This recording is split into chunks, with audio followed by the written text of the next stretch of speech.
The Mysterious Benedict Society by Trenton Lee Stewart. Read by Rosemary Hungerford. Stands and falls. Mr. Curtin, sir, buzzed Askew's voice through the intercom. For Rainey, the interruption could not have come at a better moment.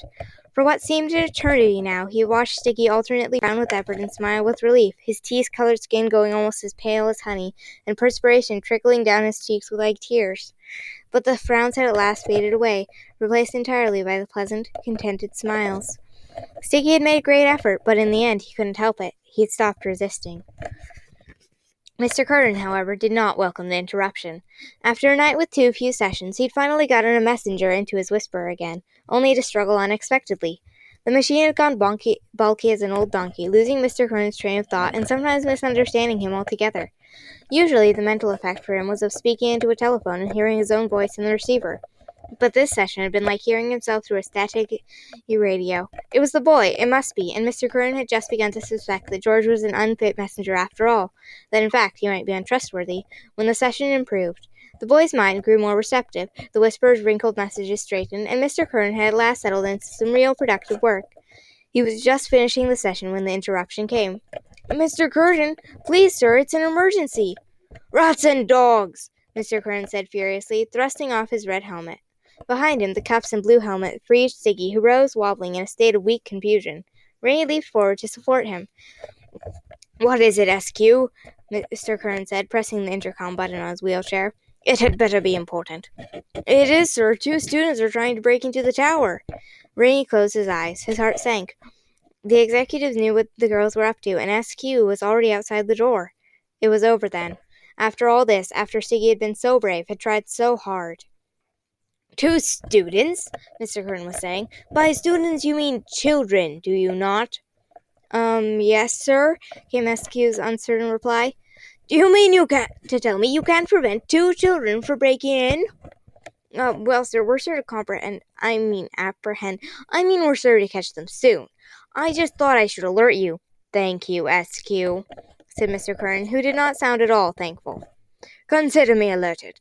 And, by the way, unless you are presented with an actual emergency, I want no further interruptions. Understood?" "Yes, Mr. Curtin," came SQ's reply. "Sorry, Mr. Curtin." With a disgusted shake of his head, Mr. Curtin exclaimed, "Children! Am I supposed to fear unarmed children? No doubt they're in cahoots with my prisoner. Unlikely agents, but no matter, they'll soon join him." He grew silent, staring intently at Sticky as if considering how best to cut him up and cook him. "George, I'm afraid I was not terribly pleased with your performance. No. In fact, I was rather displeased. Reynard will take over for you now. We will see about you later."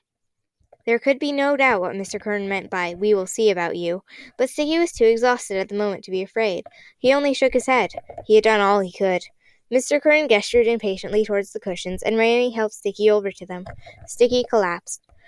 Rainey turned to meet Mr. Curtin's gaze, and saw in those silvery lenses the reflection of his own uncertain, frightened face. "The time has come, Reynard," said Mr. Curtin. "Unsatisfactory though your session has been, we are none the less close. Very, very close." Mr. Curtin coughed and wiped his pale, moist brow. As if to himself, he mumbled, "I'm afraid I must pause for refreshment, though. But only for a moment. It can't hurt to savor the occasion at any rate. A cup of juice, then. Do you hear me, Reynard? I shall have a cup of juice. After that, only a few minutes more, and then the improvement will begin. Can you believe? I can scarcely believe it myself." Mr. Curtin's face, though pale and drawn, quite gleamed with exultation.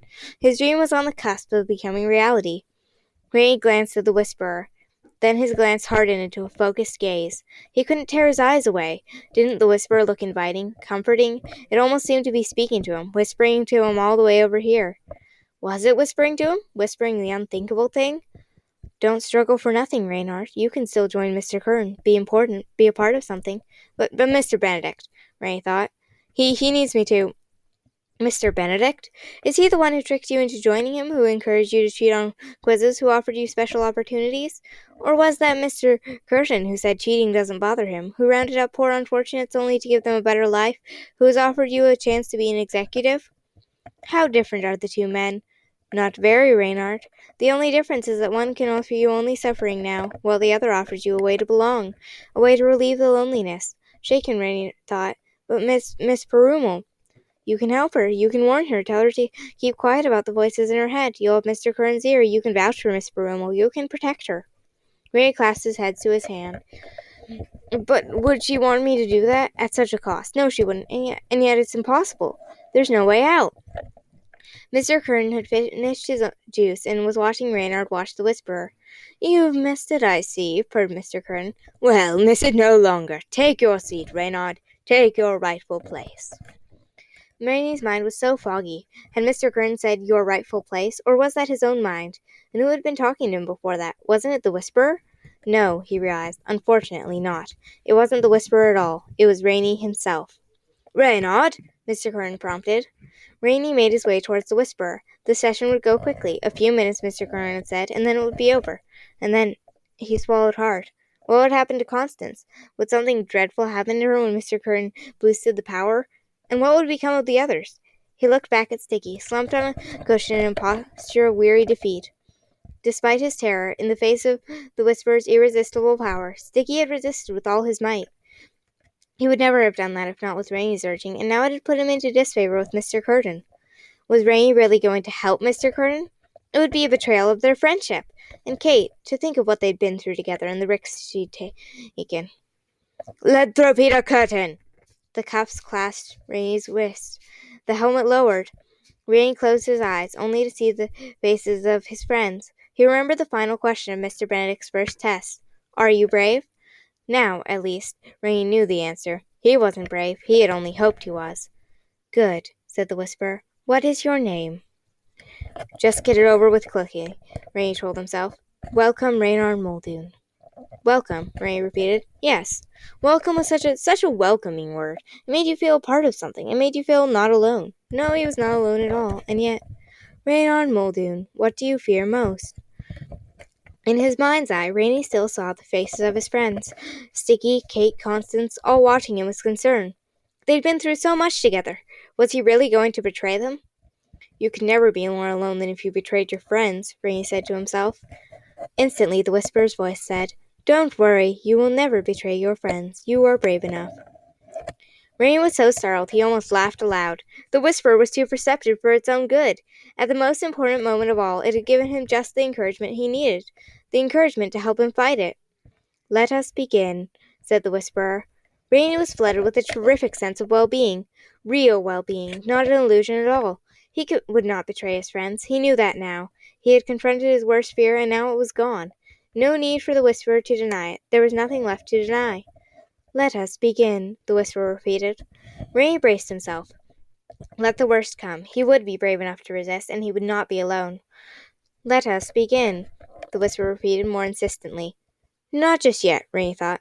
Let us begin. First let me polish my spectacles, Rainey thought. Let us begin. Not without my bucket, Rainey insisted. He heard Mrs. Curran muttering behind him. Let us begin. Let us begin. Let us begin. Rules and schools are tools for fools, Rainey thought. And then, as if he had conjured her, Rainey heard Constance's shrill voice. It was perhaps the first time he had ever been glad to hear it. Help! Open up! Let me in! Bah! sputtered Mr. Curran. What is wrong with this infernal machine? And now another interruption. Where is that voice coming from? From the window, said Sticky, who looked every bit as surprised as Mr. Curran.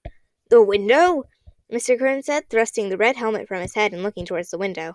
Nothing was visible beyond it, except blue sky. He grunted and lowered the helmet again. Never mind, we'll just ignore it. I'm going to finish this session if it's the last thing. Open up! Open up! Open up! Shrieked Constance. That's going to be difficult to ignore, sir. Rainey said, as Constance continued to shriek. This is outrageous! How am I to concentrate if... Mr. Curran's face twisted with frustration. Very well, I'll have to address this. The window latch is too high for me to reach from my chair, however. George? He glanced suspiciously at Sticky, then shook his head. No, George, you stay where you are. Reynard, go and see what the trouble is. The cuffs unclasped his wrists. The helmet went up. Rainey needed no prodding. In an instant he was across the room and scrabbling at the window catch. He flung open the panes and looked down. Just beneath the window, the miniature figure of Constance Contraire clung desperately to the flagpole. Rainie's first impression was that of a koala bear hugging the trunk of a fallen eucalyptus tree, her entire body trembling with effort, her eyes rolling with fright. She had good reason. The least slip would send her plummeting to the ground. Nor apparently was the ground a safer place to have remained, for there Kate was engaged in a furious struggle.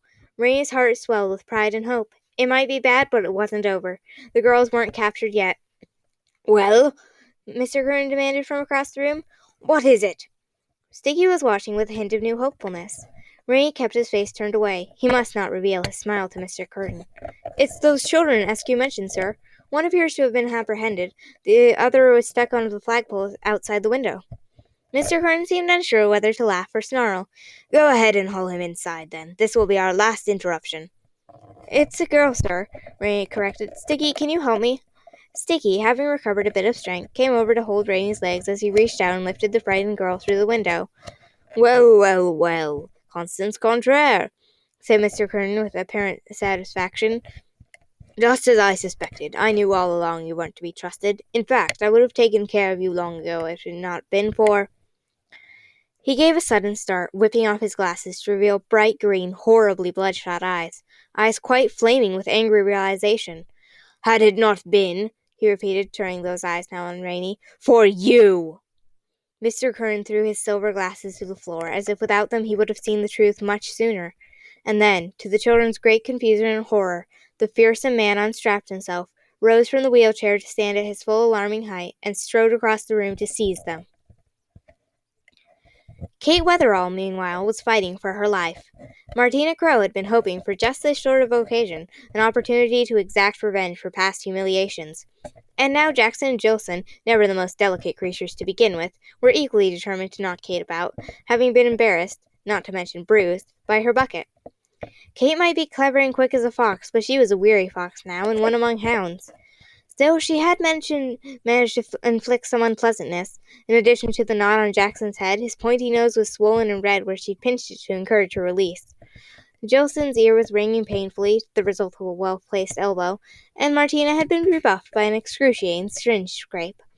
The executive circled her more warily now, looking for the right moment to renew their attack. Kate crouched, watching them carefully, her lasso at the ready.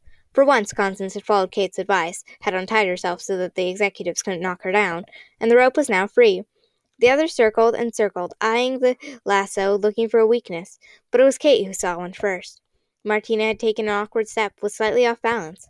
Kate feinted to the side, moving as if to flee, and when Martina lunged to stop her, Kate snared her ankle with the lasso and jerked her off her feet. Martina landed in the dust with an angry growl. It was an excellent throw, but it was also the beginning of the end. Before Kate could let go of her rope, Martina grabbed it and heaved. Kate was pulled off balance, and Jackson chose that exact moment to give her a shove, and no gentle shove at that. It was as if she'd been struck by a ram. Kate went reeling, trying to catch herself, but it was Jillson who caught her. The next few minutes were wretched ones indeed. Kate's ears were boxed, her hair pulled, her cheeks pummeled with Jillson's bolt-like knuckles, and though she writhed and twisted, swung her fists and kicked her feet, she could do nothing to stop them. Kate had told herself she could handle the executives, but she'd been fooling herself, just as she had fooled herself for so long. She couldn't do everything by herself. She realized that now.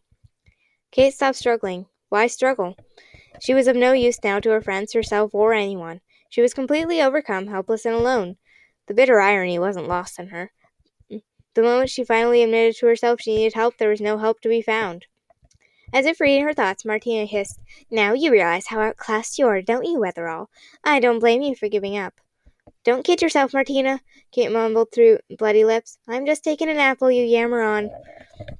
This infuriated Martina, and as Jackson and Jillson redoubled their grips on Kate's limbs, the raven-haired girl prepared to unleash her most vicious attack yet.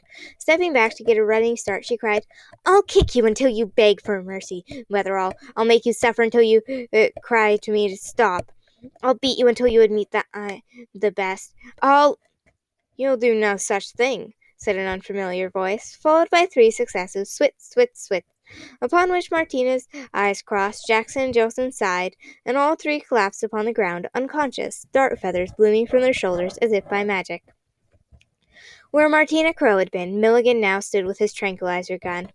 covered from head to toe in slimy black mud, his left arm in a sling fashioned from an executive's blood-stained tunic.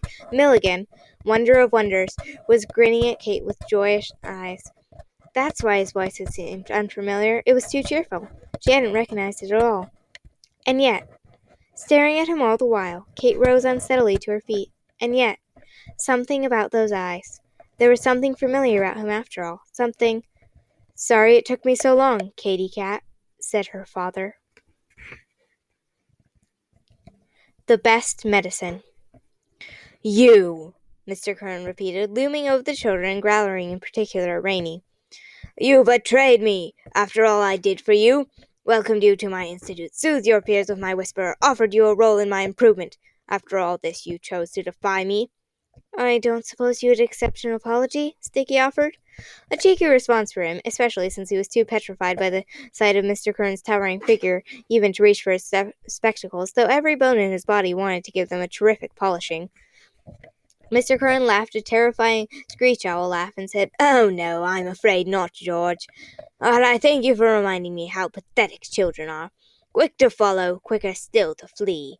Yes, quite pitiful and annoying as gnats, but certainly not a threat. To think you hoped... What did you hope for, anyway? To defeat me? But you're only children!" Mr. Kern erupted into laughter again, a long fit of convulsive screeching. Calling himself with some effort, he said, "Well, no matter. I needn't dirty my hands clutching your grubby little collars. I'll summon my executives to bear you off." Mr. Kern turned to walk back to his chair. He paused, however, at the sight of Rainey Muldoon's penetrating stare. The boy's eyes shifted rapidly back and forth, as if calculating something with great concentration. Before Mr. Kern could ask what the devil he was doing, Rainey said aloud, as if to himself, "Okay, so it isn't laughter." "What are you blathering about, Reynard?" Mr. Kern demanded. Rainey hardly seemed to hear it. "With Mr. Benedict, it's usually laughter that does it. But if it's not laughter with you, then what? It must be something, otherwise you wouldn't strap yourself so carefully in. You're so afraid of losing control. But how, exactly?"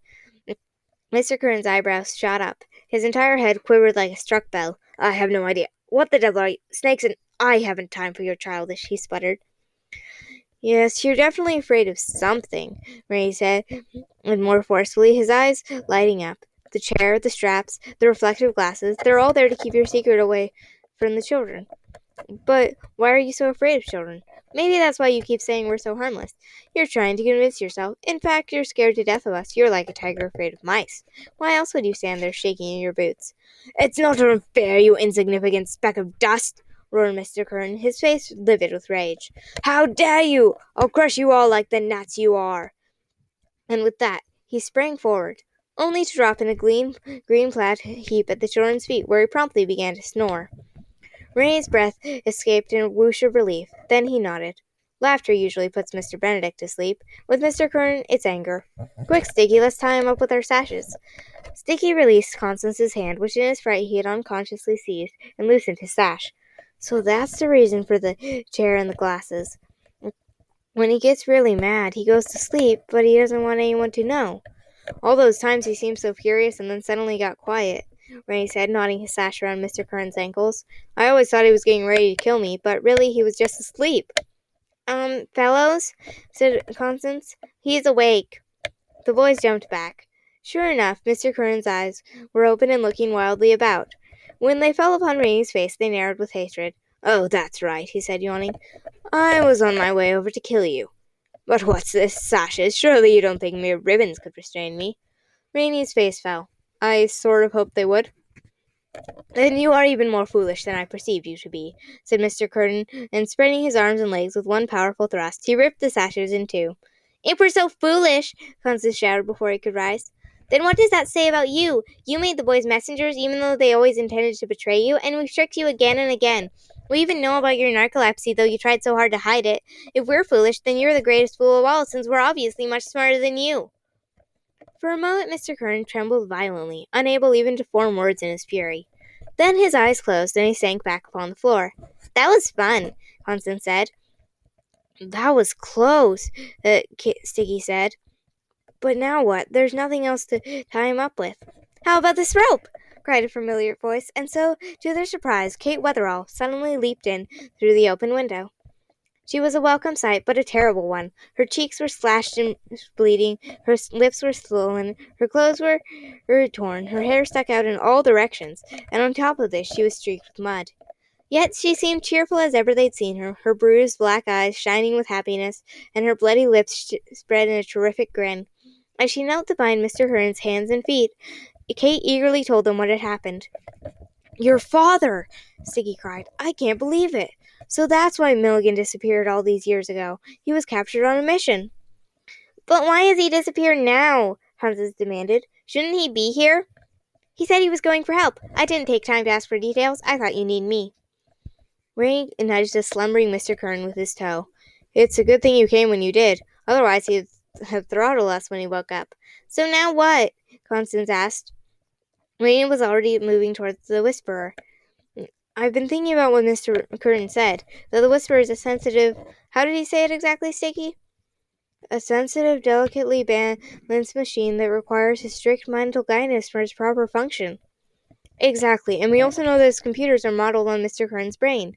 Well, if it's so sensitive and delicate, and if it's like a brain, we ought to be able to confuse it. Maybe we can trick it into shutting itself down." "That's your plan?" Constance asked doubtfully. "Any machine can be turned off," Rainey said, "if only you know how. So let's figure out how." He pulled Mr. Kern's red helmet down onto his head. Instantly, he heard the Whisperer asking his name. "Let there be a curtain!" he barked, just as he had heard Mr. Kern do. "You are not Lethrop Curtin," came the reply. Rainey took a deep breath. He had to trick the Whisperer, had to think just as Mr. Kern would. Concentrating with all his might, he tried to imagine what a genius he was, and how pleasant life would be once he was known as Master Curtin, and what a nuisance children were. "I am Lethrop Curtin," he declared again. There was a pause. Could the Whisperer be hesitating? Was it uncertain? "I must control it," Rainey thought, which definitely reminded him of Mr. Curtin. Focusing on these words, he redoubled his concentration. "Control it," he thought. "Control it, control it, control it." The pause stretched out. In his mind, he thought he could hear a clicking sound, like the tumblers of a lock. This really might work. Then the Whisperer said, "No, you are not Lethrop Curtin." An awful chuckle sounded from across the room. Rainey ducked out of the red helmet. Mr. Curtin had opened his eyes. His face showed evident mirth. "Surely you didn't think you could fool my Whisperer. How typically juvenile. I'm afraid my Whisperer is foolproof, Reynard, or perhaps I should say childproof. They amount to the same thing." At that moment, S.Q. Pedalian's voice came over the intercom. "Mr. Curtin, I hope this qualifies as an actual emergency, sir. I don't want to disturb you, but I just received a report that some executives have been knocked out with tranquilizer darts, and Kate Wetherell was seen climbing through your window. There's a ladder by the brook, but it's too short. Should we send for a taller one and follow her in?" Mr. Curtin smugly lifted an eyebrow. "Reynard, be a good lad and tell S.Q. you wish to surrender. This will be the most efficient course. You are soon to be captured regardless." "We're not done yet," Rainey said determinedly, climbing into the Whisperer's seat. S.Q.'s voice came over the intercom again. "Mr. Curtin, sir, since you haven't responded, we're sending for the tallest ladder we can find. We'll come to your aid at once." "Poor Reynard," Mr. Curtin said. "The Whisperer won't activate the blue helmet unless I am wearing the red one. So, you see, your idea may have been good, for a child, but ultimately fruitless." "He's trying to trick us," Kate warned. "He wants us to put him into the Whisperer." Rainey had sat beneath the blue helmet, just in case it might work. But about this, at least, Mr. Curtin had told the truth. The helmet wouldn't come down. He stood and poked his head up into it. Nothing happened. "This is really very amusing," Mr. Curtin said. Rainey turned to his friends. "I have to try it." "Splendid!" Mr. Curtin cried. Sticky grabbed Rainey's arm. "If you're sitting in the Whisperer, he can brain sweep you. That's how he does it. You won't stand a chance." "Maybe not," Rainey said somberly, "but if we don't stop him now, he'll never be stopped. I'll do my best to resist. If he brain sweeps me, one of you has to take my place. He's already tired. Maybe we can wear him out." "How very touching," Mr. Curtin said. "Willing to be brain swept, are you, Reynard? I applaud your sacrifice. That is, I would, if my hands were not so cruelly bound." The others looked uncertainly at Reynard, who smiled as bravely as he could and said, "What choice do we have?" Sticky and Kate agreed. It was the only thing to do. With the three of them working quickly together, Constance had retreated into the corner, looking more frightened, stubborn, and miserable than ever. They lifted Mr. Kern, who only smiled, offering no resistance, strapped him into his wheelchair, and rolled him into position beneath the red helmet. Then, shaking hands and whispering each other luck, they fitted the helmet over his head. "Let there be a curtain!" he roared in delight. Rainey's vision seemed to flicker. Did he have something in his eyes? He blinked and looked again. Mr. Kern was smiling triumphantly at him. "Obviously, Reynard, you are unaware of the extent of my improvement. You need be seated, my lovely whisperer, to experience its most powerful effect. In this room you are all quite within range." In horror, Rainey's mind flashed back to an entry from Mr. Kern's journal, the one that began, "As of this morning, the messages are transmitting directly. To my great satisfaction, the whisperer is now capable of—" They hadn't seen the last part, but now, too late, Rainey realized how it must have ended. If Mr. Kern could broadcast messages directly into people's minds, he could brain sweep them in the same way. He had only to focus on them. Again, Rainey's vision seemed to flicker, this time for a little longer. Everything simply disappeared, as if the lights had gone out. It came again, a wave of complete blankness. Mr. Kern was doing it to the others, too. Stiggy stood blinking and clutching his head, utterly stunned, and Kate was turning around and round as if seeking her invisible attacker. What's happening?" she cried. "What do we do?" "He's trying to brain sweep you," Rainey shouted. "Fight it! Think of everything you love and hold on to it." "You have to fight," Rainey commanded himself. "Think of Miss Perumal, and your favorite books, and Mr. Benedict, and your friends. You have to hold on." "As you can see," Mr. Kern was saying, "my machine is capable of much more than whispering. It is capable of shouting. And I'm afraid the final effect is, how to put it, quite deafening." It was like shouting, Rainey thought, an overwhelming, shouted silence, above which you could hear nothing else. Nothing else. His eyelids were drooping now. Rainey pinched himself, but he hardly seemed to feel it. He slipped to his knees. It was impossible to fight, impossible to resist. What could they do? Rainey couldn't think straight at all. There was nothing they could do, nothing they could do, nothing they could, nothing. "What's this?" Mr. Kern exclaimed. He cackled with pleasure. "Well, well, well!" Rainey forced his eyes open. Mr. Kern was beaming as if he'd been given a marvelous, unexpected present. Sticky had dropped to his hands and knees. Kate was leaning against the wall, trying to hold herself up. And Constance? Where was Constance? The sound of metal cuffs snapping into place drew Rainey's gaze back to the whisper, in which, was it possible?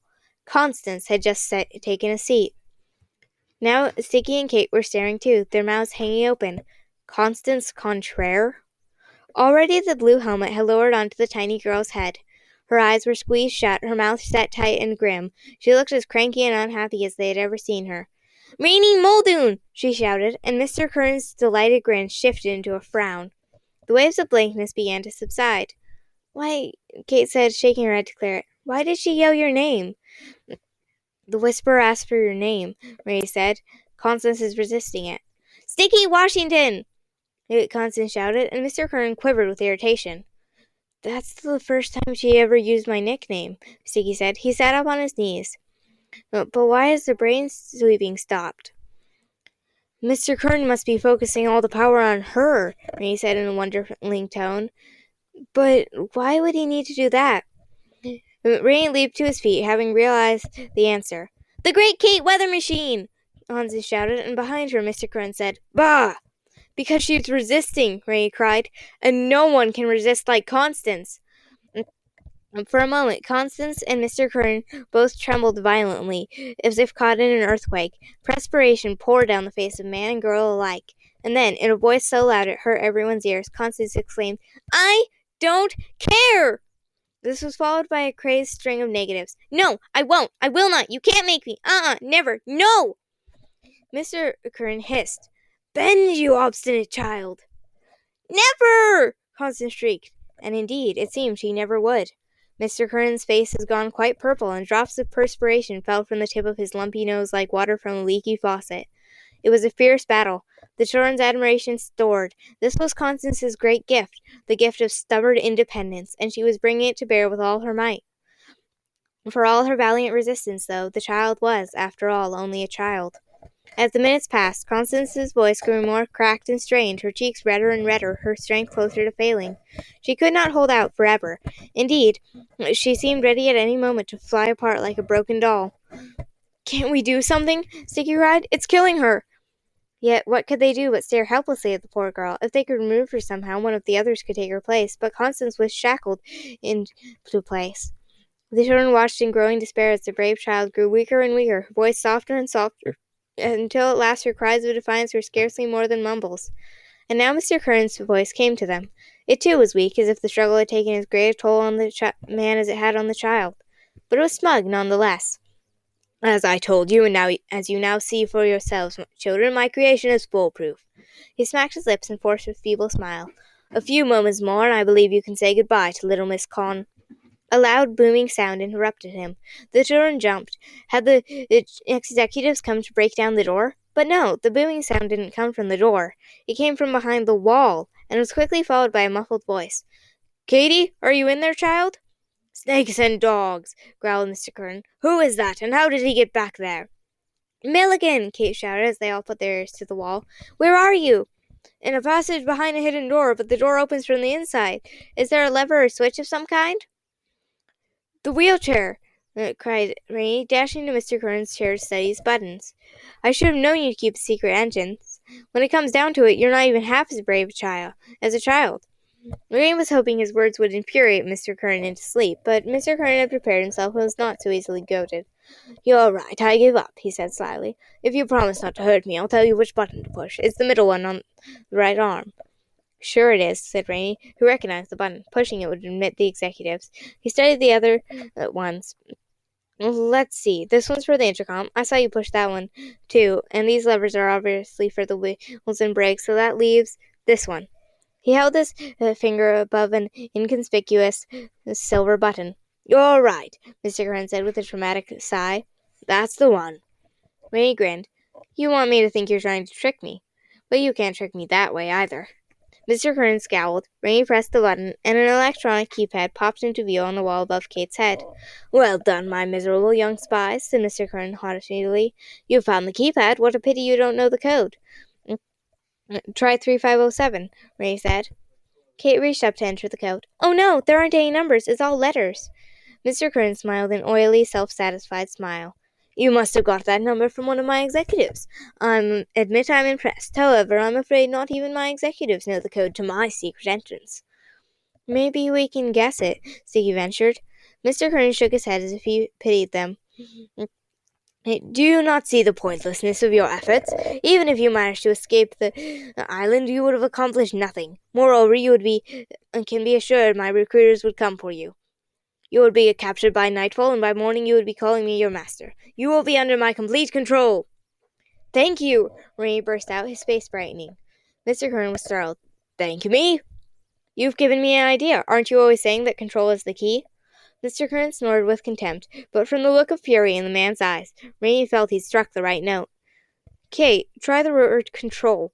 Kate poked the keys deliberately, calling out the letters as she typed. CONTROL. Nothing happened. Over the intercom came SQ's voice. Mr. Kern, sir, we found a ladder and should have it outside your window in 2 minutes. Mr. Kern chuckled. Reynard, you pathetic fellow, did you honestly think you were smarter than I? Did you really believe you could guess my code? Control, indeed. Oh, bravo, bravo, bravo. 3 cheers for Reynard Muldoon. I thought we'd try English first, Ray said thoughtfully, but since you're so proud of your home country, I think we'll also try Dutch. Mr. Kern's jaw dropped. Then, trying to cover his consternation, he said, as if you could possibly know. Rainey interrupted him. Sticky, how do you spell control in Dutch? Same as in English, Sticky replied, only with an E on the end. Here's hoping, Kate said, reaching up to tap the E key. Snakes and dogs! Howled Mr. Kern before falling into a peaceful sleep. As the hidden door slid open and Kate was swept up into Milligan's good arm, Rainey and Sticky rushed over to help Constance. The cuffs and helmet had not retracted. Constance's eyes were fluttering, and still she murmured so quietly it was difficult to hear her. No, no, no. We have to get her out, Sticky said. Don't worry, we will, said a woman's voice. The voice turned to discover Rhonda Kazembe and number 2 standing right behind them. And then, before they could express their amazement, into the room strode Mr. Benedict himself. Mr. Benedict, Rainey said. We were trying to confuse it that his Constance was, but... Mr. Benedict nodded. You have done wondrously well. Wondrously well. Now, how is dear Constance? Awful, said Sticky. Just look at her. Yes, said Mr. Benedict, kneeling beside Constance. This machine has come close to breaking her will. The brave child, she's very nearly used it all up at once. Very nearly? Oh, she'll quite recover. In a much louder voice, Mr. Benedict said, Constance Contraire, you've done it, child.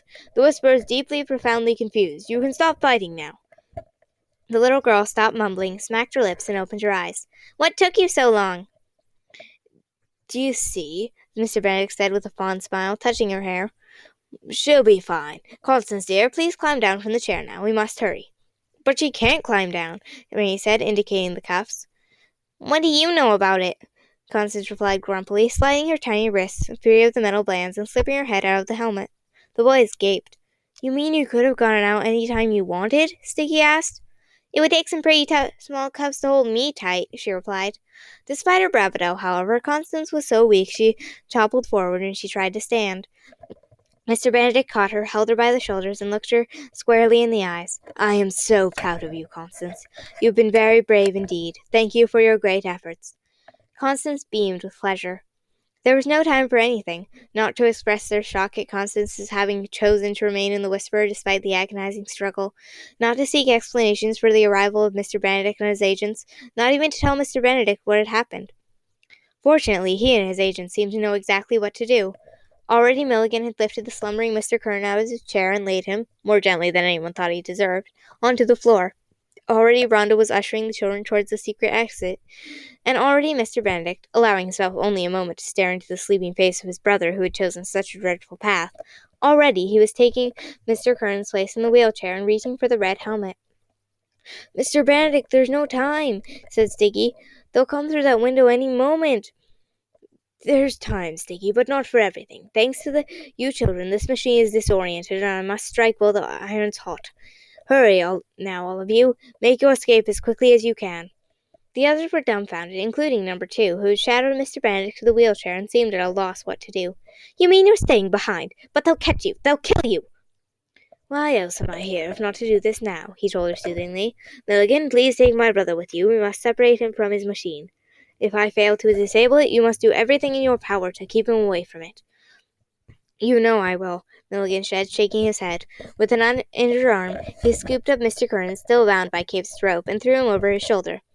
Now, don't worry about me, children, Mr. Benedict said. Above all else, you must make your escape. Go at once. Milligan, allow no one to linger. Not even you, dear number 2. Hurry now, go!